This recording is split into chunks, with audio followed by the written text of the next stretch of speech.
tidak mau sholat, tidak mau ngaji, tidak mau menjalankan perintah agama ketika berusia 10 tahun. Ada ibu-ibu ngadu pada saya, Pak Ustadz, anak saya tidak mau sholat, tidak mau ngaji, membantah pada perintah orang tua. Saya tanya, Bu, anak ibu umurnya berapa? 17. Saya bilang telat. Ibarat kerupuk udah apa itu? Iya, diremes hancur.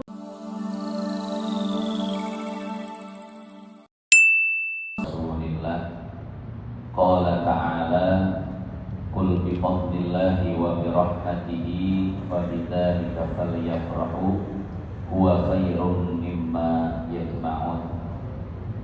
Sama-sama kita hormati dan kita muliakan guru kita Dr. Kiai Haji Ahmad Syuja'i, guru kita Dr. Kiai Haji Iman Fathur Rahman, dan para guru yang lainnya yang mohon maaf tidak bisa disebutkan satu persatu namanya.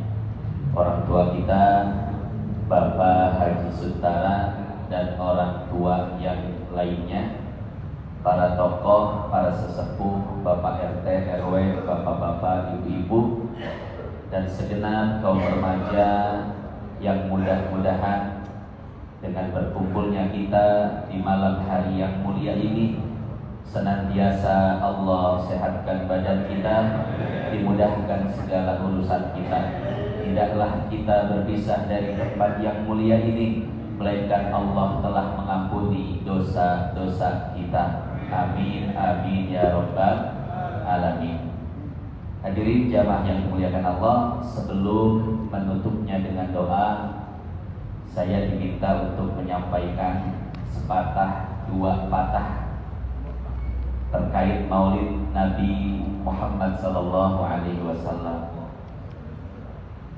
Di dalam kitab-kitab sejarah, katakanlah sejarah yang paling tua, yaitu Sirah Imam Ibn Hisham yang dikarang oleh Syekh Ibn Hisham, atau kitab sejarah yang kontemporer Ar-Rahiqul Maktum yang dikarang oleh Syekh Al-Mubarakfur. Di sana dikatakan ketika Muhammad bin Abdullah diangkat menjadi Rasul, maka beliau berdakwah di Makkah selama 13 tahun dan berdakwah di Madinah selama 10 tahun. Namun fokus dakwahnya berbeda. Apa bedanya? Di Makkah dakwah Rasul berfokus pada penanaman keimanan dan pembentukan karakter. Sementara dakwah beliau di Madinah berfokus pada penerapan syariat. Makanya syariat-syariat Islam seperti puasa, zakat, sholat, haji, dan lain sebagainya, itu semua banyak diterapkan ketika Rasul Sallallahu Alaihi Wasallam sudah berhijrah ke Madinah. Adapun ketika di Mekah, misi Rasul adalah penanaman keimanan. Bagaimana tauhid ditanamkan di hati para sahabat. Bagaimana karakter dibentuk pada diri dan pribadi sahabat. Karena mental orang jahiliyah ketika itu hancur. Bukan hanya moral, mentalnya hancur. Allah Subhanahu wa taala berfirman, wa idza busyira ahaduhum bil untha dalla wajhuhu muswaddaw wa huwa kadhib yatawara minal qaumi min su'i ma busyira ayumsikuhu ala hunin am yadussuhu fil turab.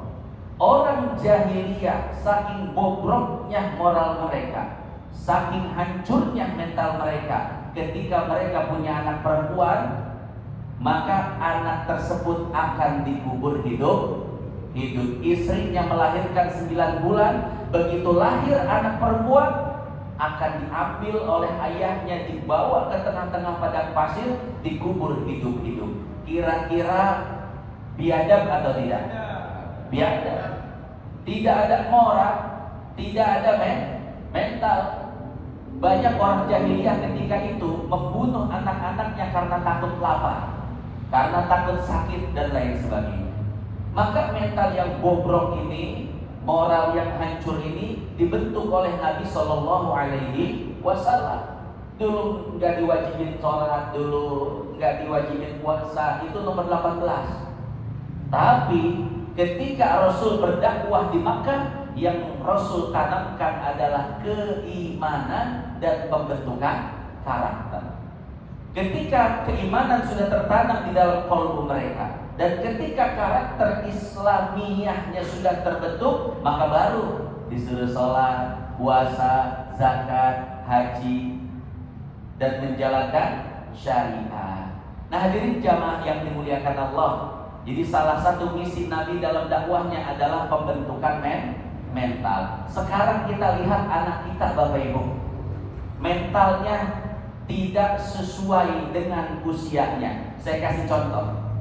Saya bertanya kepada 2 orang anak kecil, 1 anak saya dan 1 anak saudara saya. 1 umur 6 tahun anak saya, dan 1 lagi umur 9 tahun anak saudara saya. Saya katakan begini, kalian berdua, tadi Buya ngeliat, saya nyebut Buya sama anak saya, tadi Buya ngeliat ada gajah terbang. Anak saya bilang apa? Gak mungkin gajah terbang. Kenapa? Karena gak punya sayap. Sementara anak saudara saya bilang apa? Oh iya Buya, aku juga ngeliat ikan hiu pakai sepatu. Masya Allah, aku ngeliat ikan hiu pakai sepatu. Saya tanyakan lagi pertanyaan kedua. Juga kemarin juga Buya ngeliat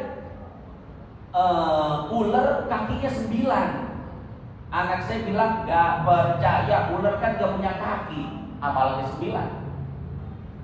Anak saudara saya bilang apa? Iya, bisa jadi katanya. Masya Allah. Akhirnya apa? Akhirnya anak saudara saya dibawa ke psikolog. Kata psikolog, mohon maaf Pak, ini umurnya aja 9 tahun, tapi mentalnya mental anak 2 tahun. Saya cari tahu, kenapa bisa punya anak mental 2 tahun? Ternyata anak tersebut terpengaruh oleh tontonannya di HP. Apa tontonannya di HP? Speedy Toilet. Tahu Speedy Toilet Bapak Ibu? Itu tontonannya anak-anak, seru itu. Jadi toilet, ada mukanya, ada bibirnya, bisa ngomong, bisa jalan-jalan, kadang perang, pakai senjata dan lain sebagainya Pak.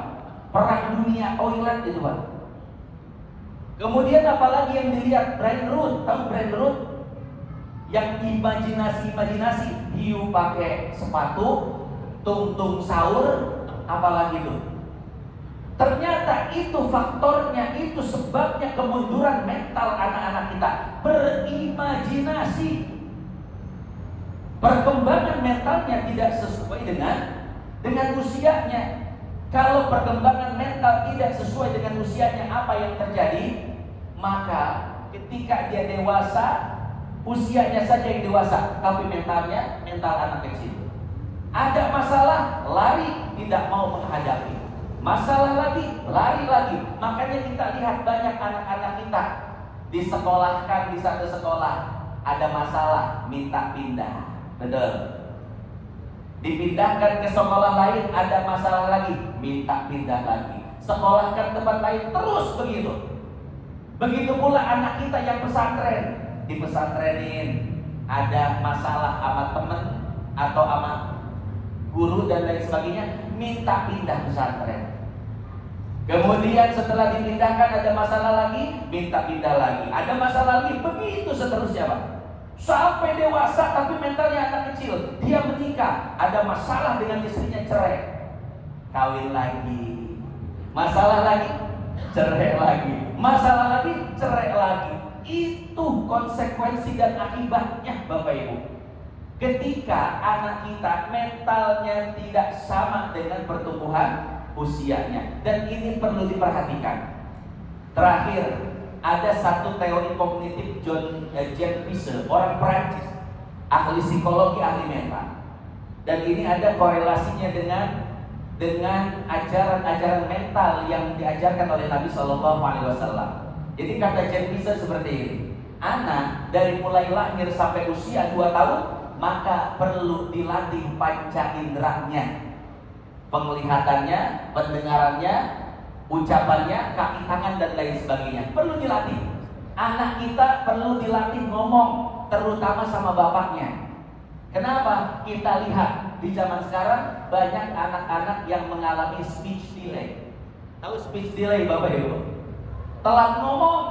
Seharusnya dia sudah bisa berbicara, tapi belum bisa bicara. Kenapa? Tidak dilatih ucapannya sedari kecil.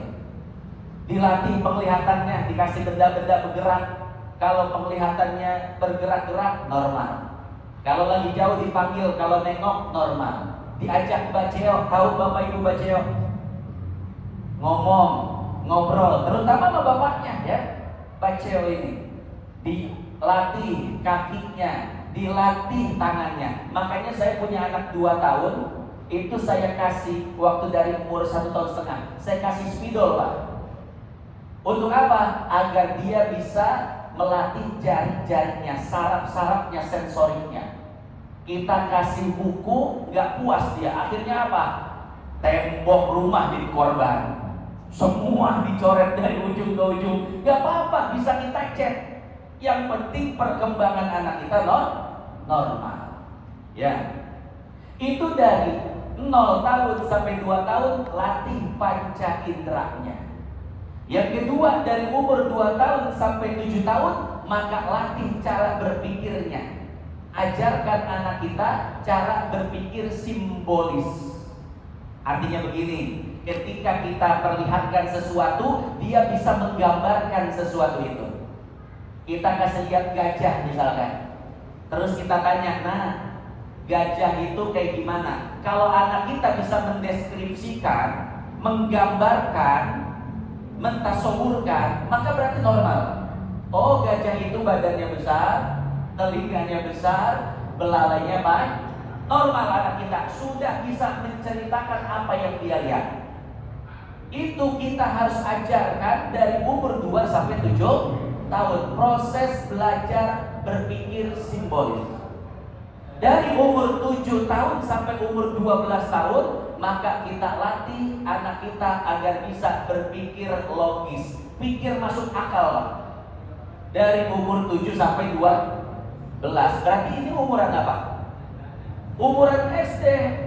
Harus bisa berpikir logis, masuk akal. Kalau bahasa fikihnya harus sudah tamyiz. Man farraqa baina tamrah wal jamrah. Anak yang sudah bisa membedakan mana kurma, mana bara. Artinya sudah bisa membedakan mana yang benar, mana yang bohong. Itu harus dilatih cara berpikir seperti itu. Kemudian ketika menginjak usia 12 tahun ke atas, SMP, SMA, anak kita harus bisa berpikir kritis. Kalau di Perancis anak SMP, SMA itu udah bisa debat Pak, udah bisa bantah-bantahan. Kenapa? Sudah dilatih untuk berpikir kritis. Sekarang kita lihat anak SMP kita, anak SMA kita bagaimana? Ada yang tawuran ke laki-lakinya. Kalau anak perempuannya joget-joget depan TikTok, ditanya Pancasila ada berapa? Berapa ya? Sebutkan, mau deh. Pancasilanya gak tahu. Rukun iman, rukun Islam pada gak tahu Pak. Jangankan berpikir kritis, jauh untuk berpikir kritis, ya, untuk mengetahui hal-hal dasar dalam agamanya, tentang negaranya, itu tidak bisa. Maka ini yang perlu diperhatikan oleh Bapak sekalian. Terakhir, hadis riwayat Imam Abu Daud. Kata Nabi apa? Muru auladakum bis-shalah wa hum abna'u sab'in. Perintahkan anak kalian untuk melaksanakan sholat ketika mereka sudah berusia 7 tahun. Kalau belum 7 tahun jangan diperintah. Kalau belum 7 tahun jangan diomelin, tapi dicontohkan dan diiming-imingi. Anak umur 3, 4, 5, 6, contohkan, iming-imingi. Kamu pengen apa? Pengen jalan kemana? Ayo sholat dulu, ayo ngaji dulu, iming-imingi. Tapi sudah sampai 7 tahun tidak mau sholat, marahi. tekan psikologinya, marahi Pak. 6, 7, 8, 9, 10 kata Nabi, wadribuhum wa hum abna'u asyrin. Ketika usia 10 tahun mereka tidak mau sholat, tidak mau menjalankan perintah agama, pukul. Kata Imam Buluqini, ini dinukil dalam Fathul Mu'in karangan Syekh Zainuddin Al-Malibari, juga hasyiahnya Syekh Abu Bakar Syato'i Anatul Talibin. Cara pukulnya adalah dorbatat takdib, pukulan dengan maksud mendidik, ya, bukan dorbatat, bukan yang menyakitkan. Makanya cara mukulnya itu di pantat, di paha, di yang daging-dagingnya tebel Pak. Kita cuma nakut-nakutin doang, hanya untuk mendidik saja. Pukul anak tidak mau sholat, tidak mau ngaji, tidak mau menjalankan perintah agama ketika berusia 10 tahun. Ada ibu-ibu ngadu pada saya, Pak Ustadz, anak saya tidak mau sholat, tidak mau ngaji, membantah pada perintah orang tua. Saya tanya, Bu, anak ibu umurnya berapa? 17. Saya bilang, telat. Ibarat kerupuk udah apa itu? Iya, diremes hancur. Telat ibu. Kenapa? Kemana saja dari kecil? Anak dari kecil tidak dididik untuk sholat, tidak dididik kepada agama. Sekarang sudah besar, telat. Kalau ibu mukul, kalau ibu ngomelin, itu bocah pergi ke rumah temannya, nginap, gak bakal pulang. Coba kalau dididik, dipukul dari umur 10 tahun. Anak 10 tahun mau kabur kemana? Anak 10 tahun gak punya relasi. Anak 10 tahun gak mungkin nginep di rumah temannya. Makanya didik dari sedini mungkin. Ajarkan tentang akhlak, tentang ibadah, bentuk mentalnya. Nanti bapak punya anak SMP, SMA udah bisa lepas anak kita, ya. Nah itulah salah satu misi Nabi Muhammad SAW adalah pembentukan karakter, pembentukan akhlak, pembentukan mental. Maka kalau Nabi misinya adalah misi pembentukan mental manusia seluruh dunia, kalau kita cukup menjalankan misi pembentukan mental kepada anak-anak kita, ya. Maka yuk Bapak Ibu, satu yang kita ambil dari Maulid ini, bawa ke rumah ilmu pembentukan mental. Nabi SAW misinya membentuk mental anak. Nah sekarang misi itu Nabi serahkan kepada bapak-bapak ibu sekalian. Nabi sudah wafat ribuan tahun yang lalu. Maka ayo misi Nabi ini kita bawa, kita amalkan minimal kepada anak-anak kita semua. Itu saja yang dapat saya sampaikan. Mudah-mudahan yang sedikit ini bisa bermanfaat. Mudah-mudahan tidaklah kita berpisah dari tempat yang mulia ini, melainkan Allah telah mengampuni dosa-dosa kita. Allah jadikan keluarga kita sakinah, mawaddah, warahmah. Anak cucu kita menjadi anak-anak yang soleh dan solehah. Ala hadhihi niyyah wa ala kulli niyatin salihah. Al-Fatihah. Alhamdulillahi rabbil alamin arrahmanir rahim maliki yaumiddin iyyaka na'budu wa iyyaka nasta'in ihdinas siratal mustaqim siratal ladzina an'amta 'alaihim ghairil maghdubi 'alaihim waladdallin. Allahumma taqabbal minna salawatana amin.